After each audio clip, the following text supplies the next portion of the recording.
everybody, this is Kerry D. Singleton of Entrigue Magazine. You're checking out our Entrigue Magazine YouTube channel, and today we have the honor to have a sit-down conversation with my man, J. Alexander Martin. What's going on, brother? How are you? Man.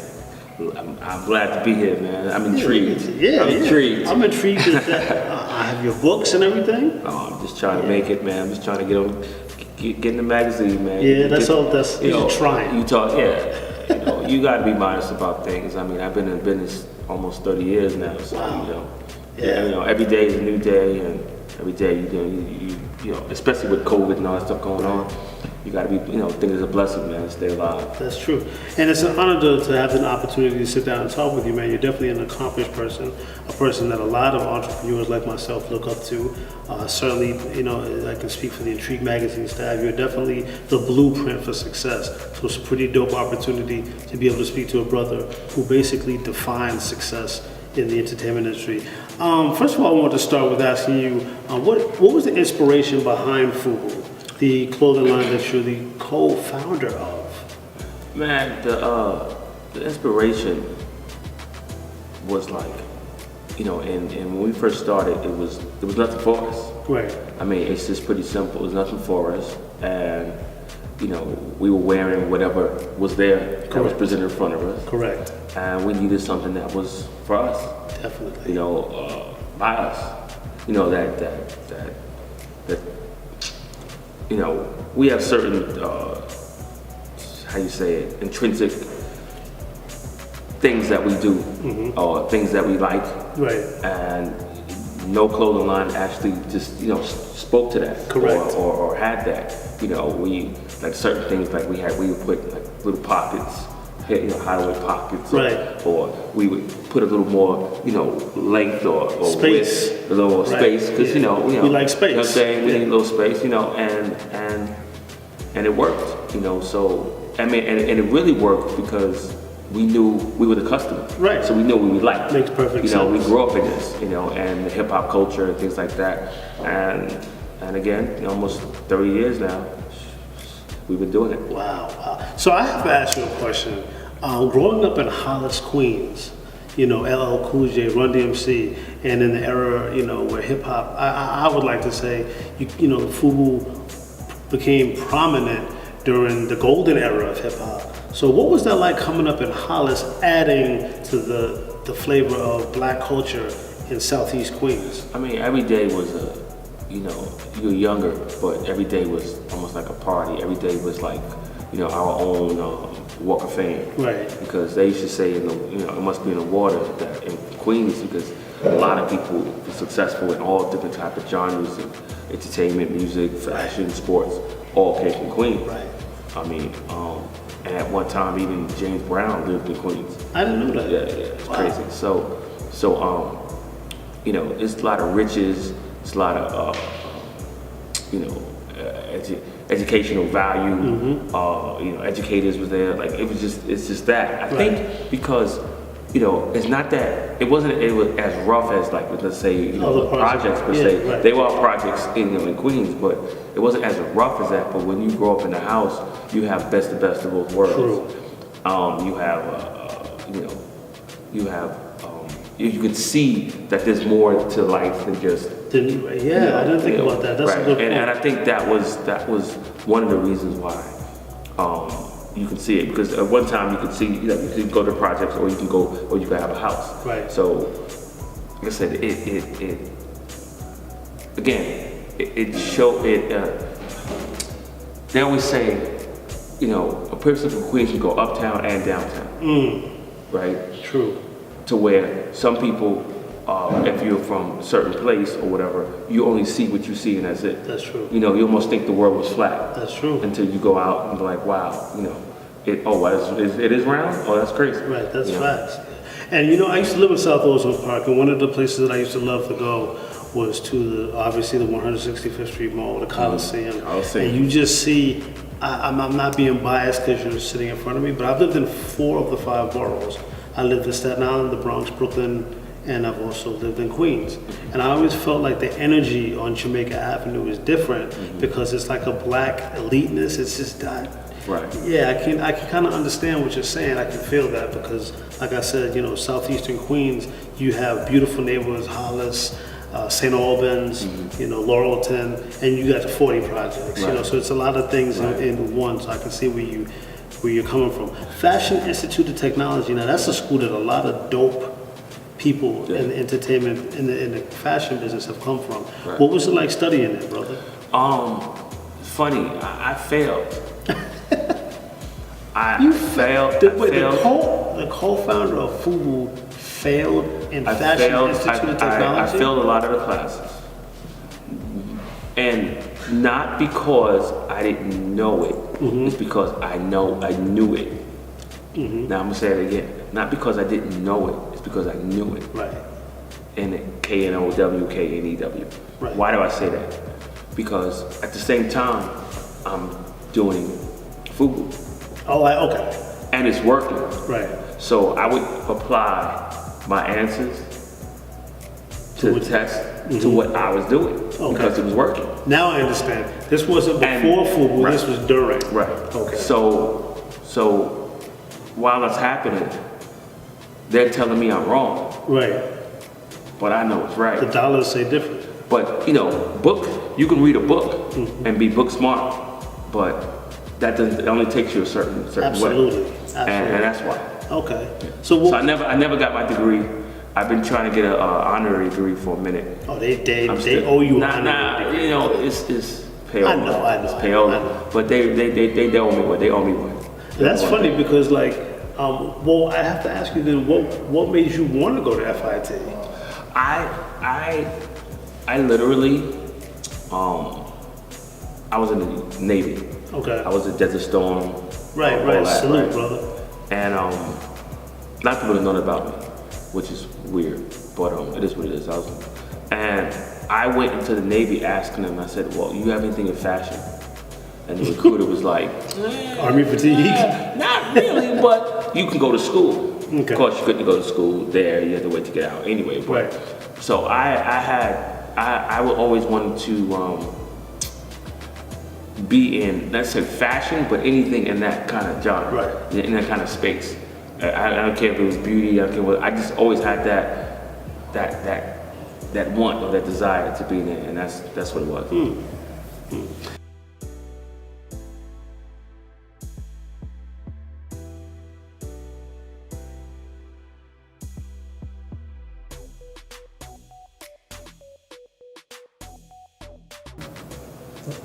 So I know you went to Fashion Institute of Technology while working on your FUBU brand. Or what initially drove you to wanting to be an entrepreneur? You know, working for yourself, a lot of people are afraid of that. Oh yeah.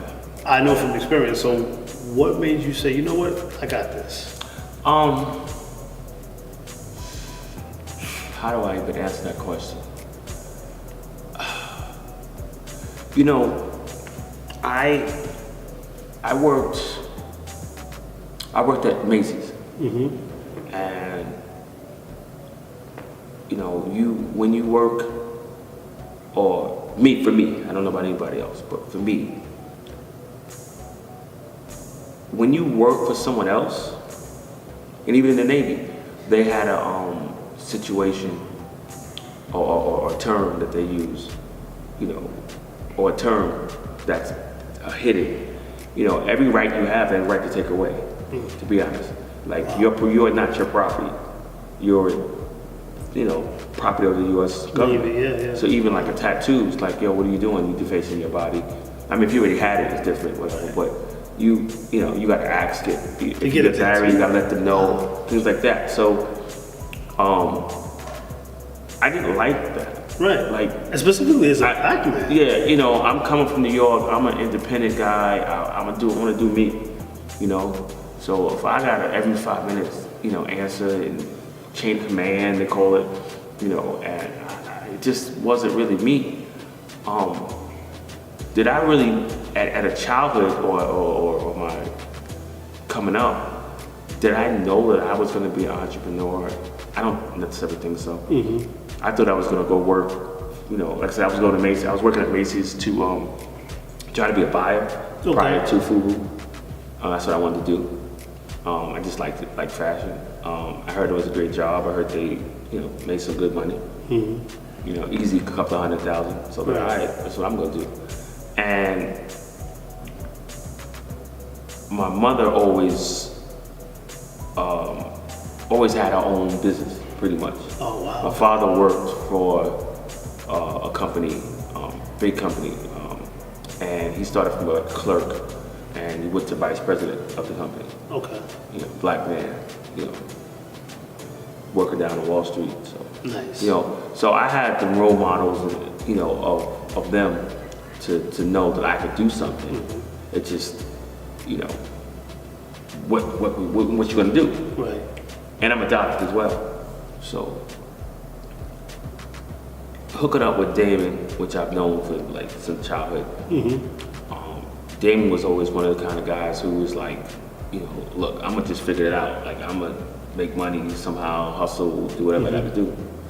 And that combined with me as like almost like a worker, like I'm just gonna make it happen regardless. I think that's what really pushed me more to be an entrepreneur. Because even though we were doing it, we were so young that we didn't know what we was doing. But we did what we did. Right. Years later you find out, okay, we were marketing, we were branding. But this was a thing. This is advertising. It was a title, right? Exactly. You know what I'm saying? Yeah. We just blanket as fucking, we hustlers, excuse my French. Exactly, yep. But it's funny when you reflect back on it, but how entrepreneurship is just like, now we know so much about it, we probably forgot more than people know. Right. You know what I'm saying? That's deep. And actually this book, not to, whatever, but this book is about that.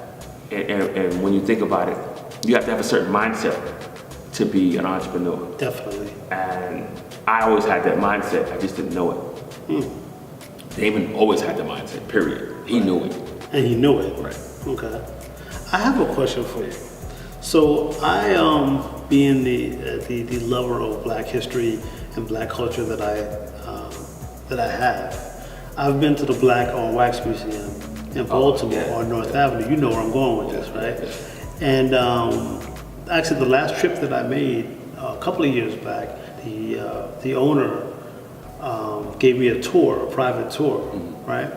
And I'd been there several times before, but this time I got a private tour, and she took me to see the FUBU exhibit. Right? That's crazy. So I bet you never had anybody ask you this one before.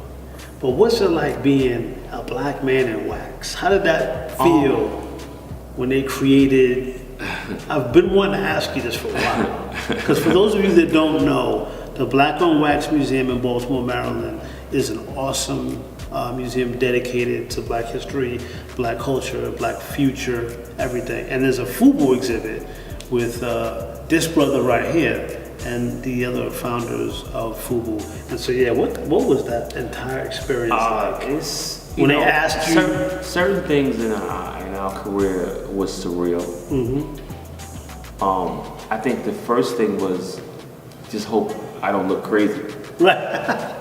How am I gonna look at wax? And the biggest question about it was what outfit you're gonna pick. Oh, because that outfit's gonna be on that person or you or your replica forever. Right. So I was always the guy that with diamonds, and I was Liberace. You was the shiny guy. I was very shiny. I was the face, to be honest. So I picked one, and it had, replica of me with diamonds. Well, actually, we had Cuban zirconias, whatever, and it was an outfit, whatever. And I look more like myself. Keith looks like. Sorry, my bad. I want to blast him, but yeah. Carl looks similar, but his head is like kind of big. But Keith's head is really big. And Damon looks similar. I look similar, but I mean it's not like Madame Tussauds. Exactly. But listen, I take it, and it's just one of those things that it's just like it's just surreal. Yeah, you were You know what I mean? immortalized. Like in this museum. you have accomplished so much that you have a wax figure. Exactly. Like, and no disrespect to a lot of new designers and new people, but sometimes I have conversations and they're like, oh, that's played out. And I'll be like, oh, it's played out? Bro, you never was on. You know what I mean? Right. Like, I got wax figures of me. Like, Thank you. Say it again, though. Can you say that one more time? Say that again. but That you got wax figures. yeah, Like, I got wax. that's it. But even more so now. I mean, you're talking about that museum. We're in the new museum of natural history, the Black Museum in DC. In DC, I didn't know We're in that. that one too. Wow, dope. We're in a museum in Europe. I can't pronounce the name. Sorry. We have something in New Jersey in T.I.'s museum in Atlanta. I think it's Trap something. I don't remember. And we're going to be in the hip hop museum In the Bronx. in the Bronx. We're going to be That's in there. dope. Okay. So I'm like, Yeah, Bro, immortalized. I don't have to do nothing else in rest my of life. your Like, life, right. bro, I'm, so. But I get in these conversations with these youngins, and they don't, it's like, oh man, old timer or whatever. Bro, I've been in business 30 years. Longevity. You've been in business 1.5. If you're lucky, you're in business 1.5. Longevity is something that a lot of people do not seem to respect and understand nowadays. You know what I mean? But I'm gonna reverse back just for 1 second because I need to get this question. When they asked you at the National Black-Owned Wax Museum in Baltimore to be a part of that museum, what was that feeling like for you? Do you remember like how you felt when they presented that to you? I somewhat recall not believing it because, to be humble, you don't believe it because that's set aside for like Dr. Martin Luther King, Malcolm X. Right. Like how you know what I mean? And it's like historic. Heroes. Like, and I just made some clothes. So it's like me, us. And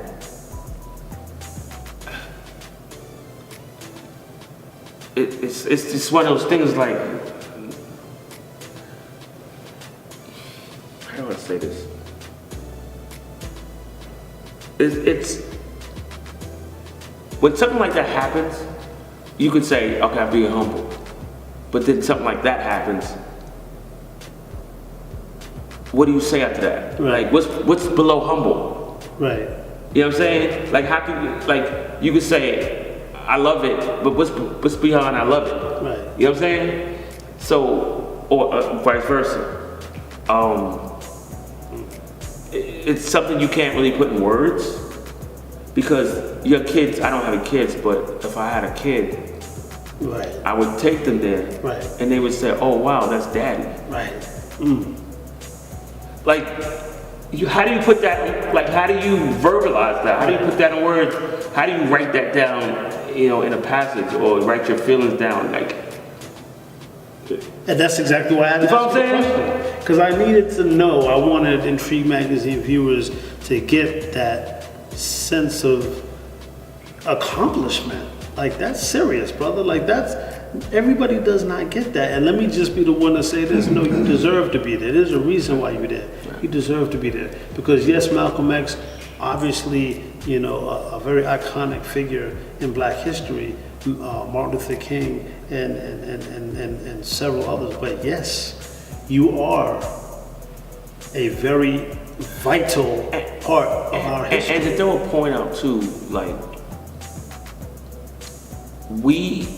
I'm not saying that, I mean, you sometimes you pat yourself on the shoulder, whatever, but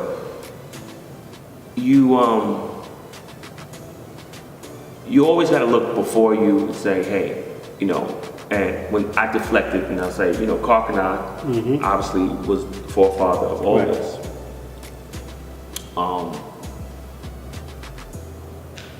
Cross colors like that. But when we took it, we, not saying we wiped anybody else out, but we did it in such a big way. On a different level. That birthed a lot of other brands. Right. But I still always have to give my hats off to, you know, who started the whole thing, like it's like Karkanon. But sometimes I feel remiss that they're not in there with us. Right. You know what I'm saying?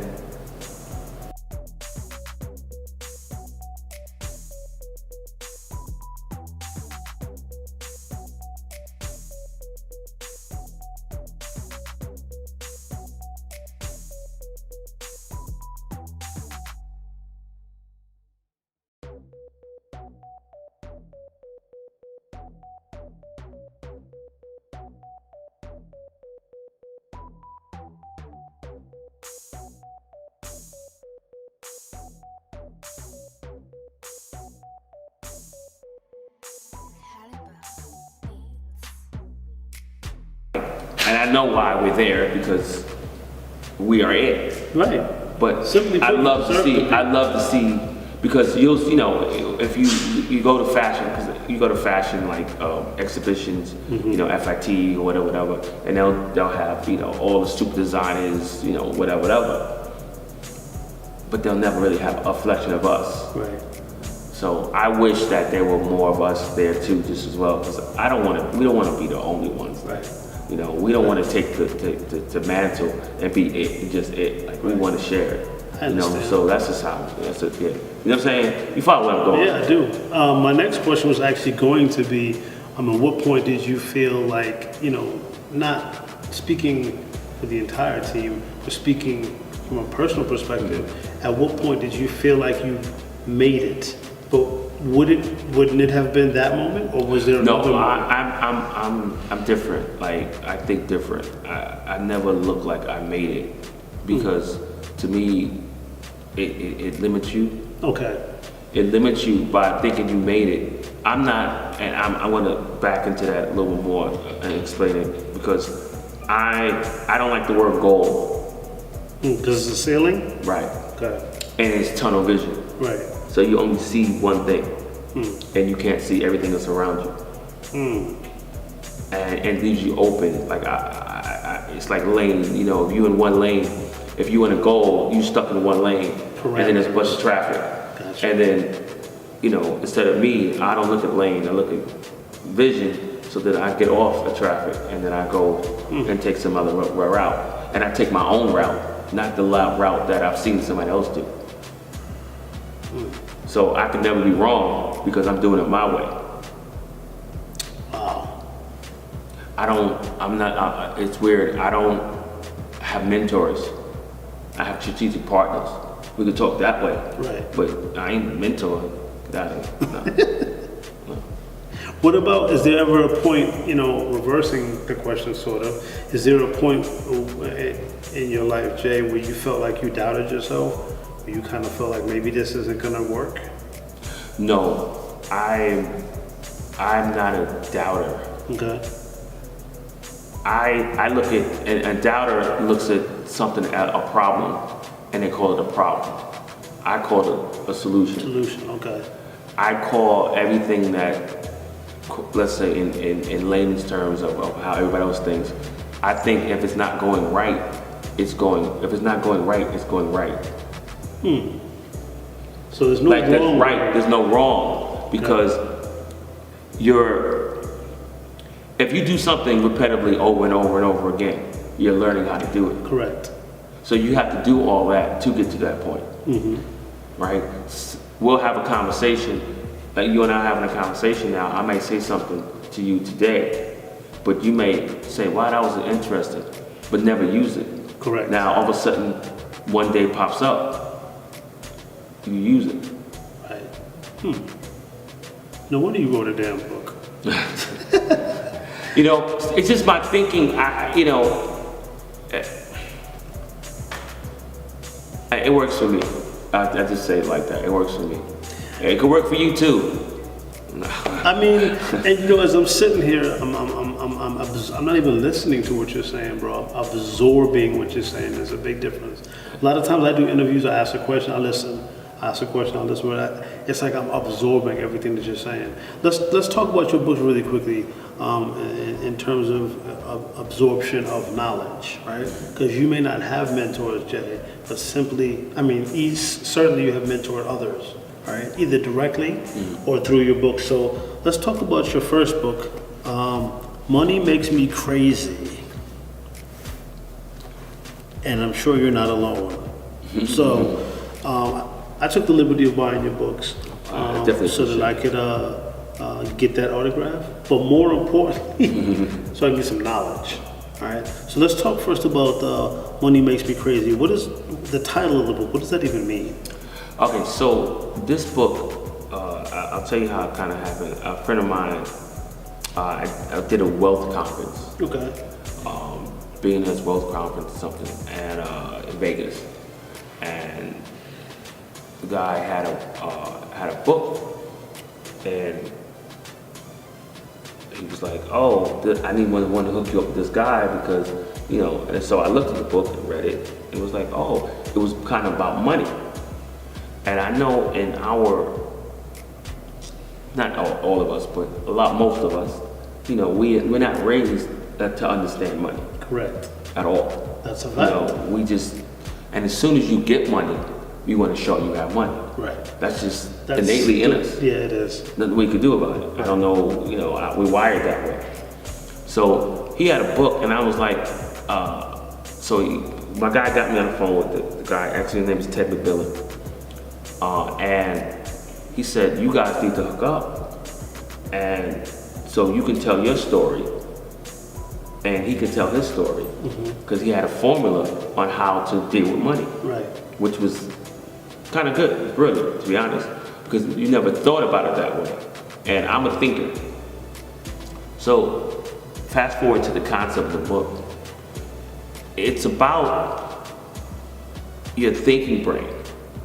It's about knowing who you are, knowing not necessarily your problem, but knowing who you are in theory. You know, if the first thing you do when you go to one of those AAA meetings is, I'm an alcoholic. Right. I'm a spender. Right. Right. I had to understand that because I would get money and I would just spend. Course. I mean, at one time I had 4 cars. At one time I came out my house. 4 cars. And there's something wrong with all of them. I took a cab to work. You know, like. Wow. Money made you crazy. Right. So you're doing stuff.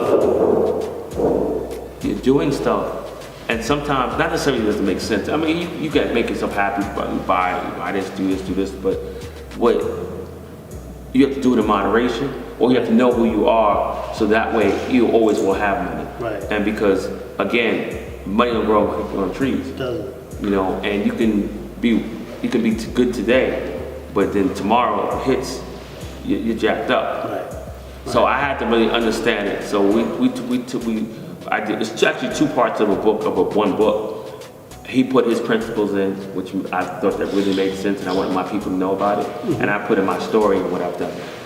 And you said that you're looking to do a revision as well. Yeah, we're doing the revision of it coming up now. We're almost done with it. Okay. And it's post-COVID. Right. Post-COVID of all the things that, because again, we all had a year of reset. Definitely.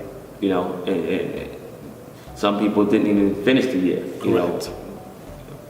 Building an Empire, which is your second book. Yeah. That's the book I'm going to read first, and the reason is because I feel like from the preface that I read, it's the book written for entrepreneurs. So Correct. that's probably what I'm going to dive into. Correct. Now, so how it works is, I tell you about money, so you get excited. Well, I don't have any of that yet, so that's why I'm going to go to that one. Right, so that was funny. It's true. I tell you about money, you get all excited. Because anybody, if I had money, I would buy this. And the first people, why'd I buy that? I ain't gonna buy that, that's stupid. Right. Until you get money. Right. So now you got money. Now you know what to do with money, so now you got that covered. Okay. Then you go back to this, and you make the money. Okay. Then you gotta go back to that, because you done forgot all about What's in here. what I said here. Okay. So I got to make the money first before I can read about it. No. I still have a Metro card, so there's no reason. No. The first two, you got to read this first, because you set yourself up, so at least you won't go totally overboard. Okay. Because I might knowing buy two is half the battle. I might buy 2 Metro cards. Yeah, knowing is half the battle, because you know better now. Okay. So when you get it, you're halfway. You know what I mean? Be cool. Okay. Because you're gonna go wild. It must be nice. Yeah, 4 cars in the cab. you're always gonna go out. Like Yeah. I don't know anybody that got millions or got their first million and thought that I'm gonna do everything. I'm gonna buy my mama a car. I'm gonna buy my house. I'm gonna buy this. I'm gonna do this.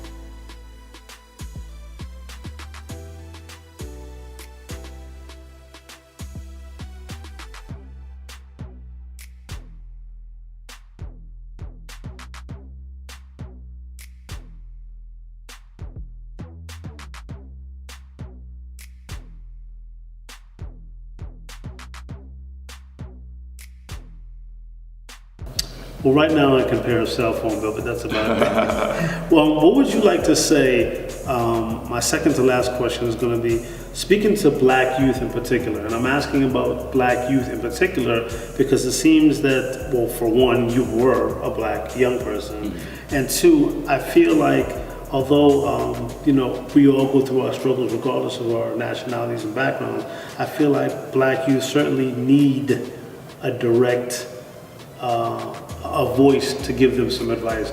So what would you give a young black male or female? What would you say to them to encourage them to be successful?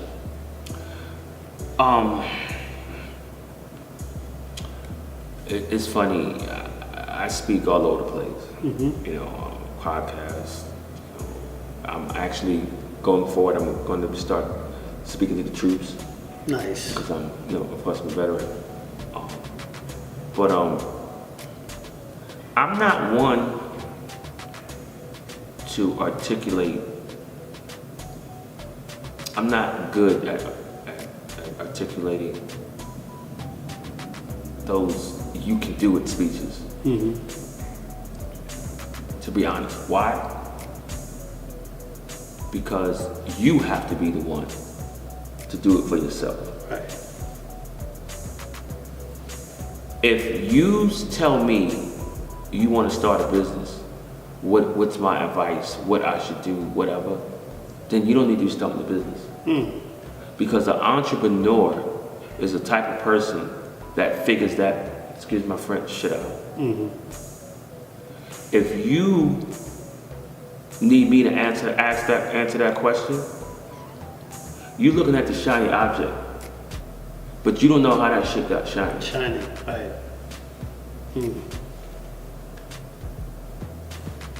That's a good point.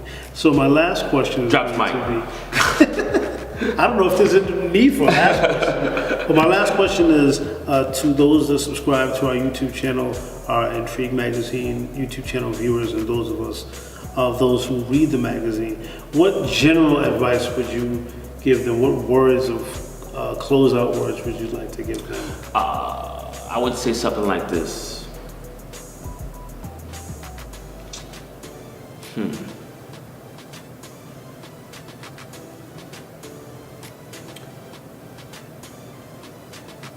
Stop calling people haters. Why do I say that? Scenario goes like this. If you're telling me I'm trying to start a business and you're telling me I can't do it, this is the reason, this is the reason, this is the reason. Take that information, right? Write it down. Find an answer to that scenario. Go out there some more. Let more people tell you you can't do it. Right. Give me the reasons why. Write all that down. Find an answer for it. Tell yourself, would you give yourself money for that business? And what would you need for that to happen?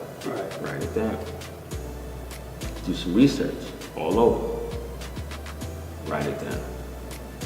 Answer all those questions. Once you answer all those questions, then you start. Wow. 1, 2, go in the house, apartment, wherever you live. Actually, let me say it another way.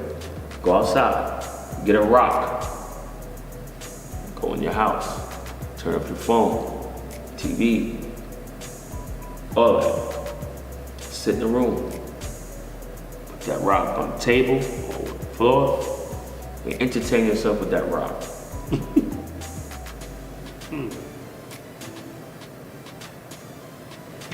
After you finish, sell yourself. How you gonna sell that rock?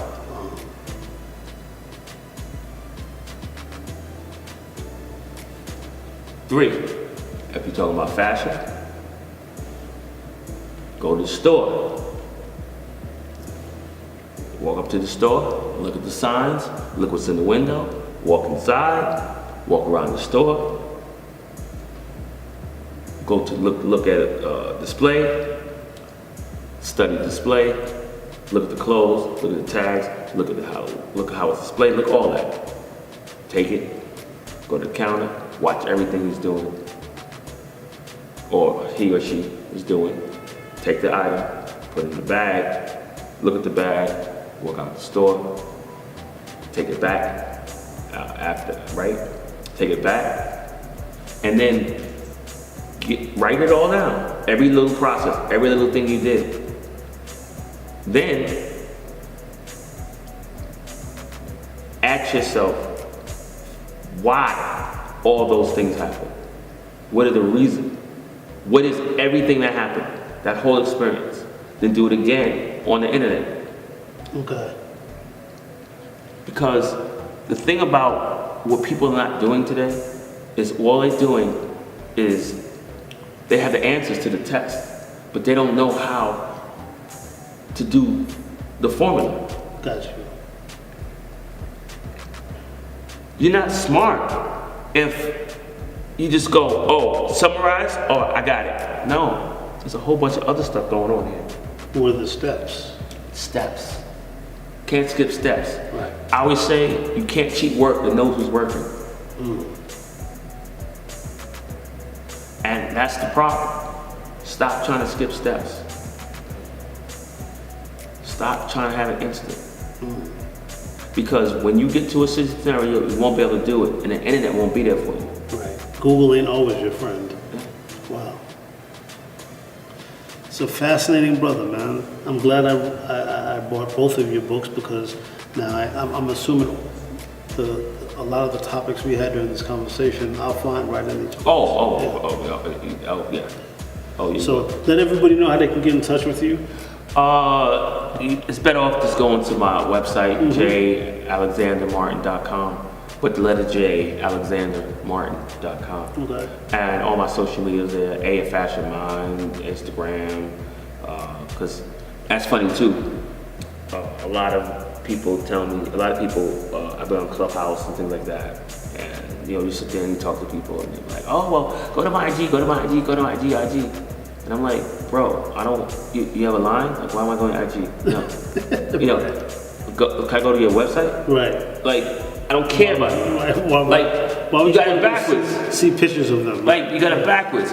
And you know, I come up in the age of, you know, we had nothing. Right. You know, we had no computer and all that stuff. We didn't have all that. Right. We just figured it out, you know? And these people today, or the people today, it's figured out for them. Right. And you still don't know the answer. Correct. Wow. You know, I got the answer. You could get it. Like I have encyclopedias. Exactly, Britannica. Mm-hmm. You know, one of my exes, she's a well-known publicist, and she would do a day with her interns, and she would say, "No phone. You got whatever task you have today, you got to do it without your phone." Wow. My assistant would quit. I mean, well, not tell me about the phone, but you know what I mean? Without the computer, I should say. Okay. Without, I mean, you can use the phone to call and whatever, Right, but you can't use the computer. research. You can't, right. Yeah, he'd quit. You Probably. wouldn't know what to do. Yeah. That's interesting. You know? So make sure you follow this gentleman,jalexandermartin.com. Go to his website. Make sure you go to amazon.com to get his books. Money Makes Me Crazy, or Money Makes Him Crazy because I don't have any. And Building an Empire. Again, this is John. I don't know what the J stands for. You gonna tell me? No, it's just J. Just J? Just letter J. Just J. It's just J. That's what he says, J. Alexander Martin. Right here on Entrigue Magazine's YouTube channel. It's been a pleasure to talk to you, brother. I've learned a lot. I appreciate it, man. That's him.